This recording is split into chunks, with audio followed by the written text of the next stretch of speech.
It started in mud, as many things do. In a normal world, it would have been time for breakfast, but apparently breakfast was not served in hell. The bombardment that had begun before dawn showed no signs of letting up. Private Jonas did not feel much like eating anyway. Except for a brief moment of terrified retreat across a patch of muddy ground, cratered and desolate as the moon, Paul Jonas had spent all of this 24th day of March, 1918, as he had spent the 3 days before, and most of the past several months, crouched, shivering, in cold, stinking slime, somewhere between Ypres and St. Quentin, deafened by the skull-rattling thunder of the German heavy guns, praying reflexively to something in which he no longer believed. He had lost Finch and Mullet and the rest of the platoon somewhere in the chaos of retreat. He hoped they'd made it safely into some other part of the trenches, but it was hard to think about anything much beyond his own few cubits of misery. The entire world was wet and sticky.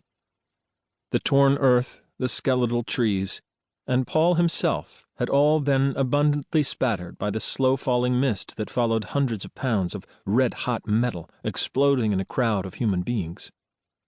Red fog, gray earth, sky the color of old bones. Paul Jonas was in hell. But it was a very special hell. Not everyone in it was dead yet. In fact, Paul noted, one of its residents was dying very slowly indeed. By the sound of the man's voice, he could not be more than 24 yards away. But he might as well have been in Timbuktu. Paul had no idea what the wounded soldier looked like. He could no more have voluntarily lifted his head above the lip of the trench than he could have willed himself to fly.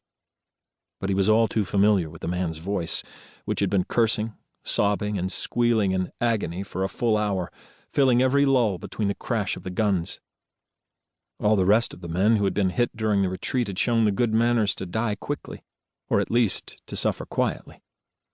Paul's invisible companion had screamed for his sergeant, his mother, and God, and when none of them had come for him, had kept on screaming anyway. He was screaming still, a sobbing, wordless wail. Once a faceless doughboy like thousands of others, the wounded man now seemed determined to make everyone on the Western Front bear witness to his dying moments. Paul hated him. The terrible thumping roar subsided. There was a glorious moment of silence before the wounded man began to shriek again, piping like a boiling lobster. "Got a light?" Paul turned. Pale, beer-yellow eyes peered from a mask of mud beside him. The apparition, crouched on hands and knees, wore a greatcoat so tattered it seemed made from cobwebs. "What? Got a light? A match?" The normality of the question in the midst of so much that was unreal left Paul wondering if he had heard correctly. The figure lifted a hand as muddy as the face, displaying a thin white cylinder so luminously clean that it might have dropped from the moon. "Can you hear, fella? A light?" Paul reached into his pocket and fumbled with numbed fingers until he found a box of matches, miraculously dry. The wounded soldier began howling even louder, lost in the wilderness a stone's throw away.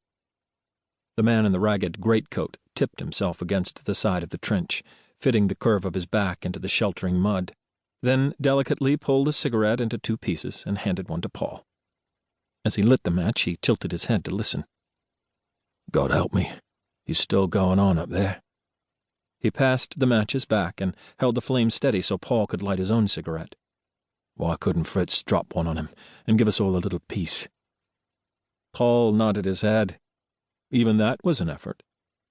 His companion lifted his chin and let out a dribble of smoke which curled up past the rim of his helmet and vanished against the flat morning sky.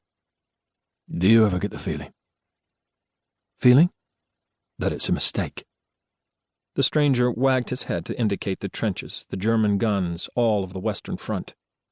"That God's away, or having a bit of a sleep or something. Don't you find yourself hoping that one day he'll look down and see what's happening and do something about it?" Paul nodded, although he had never thought the matter through in such detail.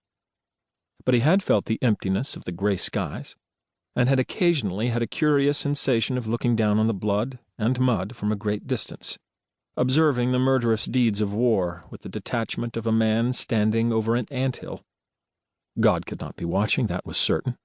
If he was, and if he had seen the things Paul Jonas had seen, men who were dead but didn't know it, frantically trying to push their spilled guts back into their blouses, bodies swollen and fly-blown, lying unretrieved for days within yards of friends with whom they had sung and laughed. If he had seen all that but not interfered, then he must be insane.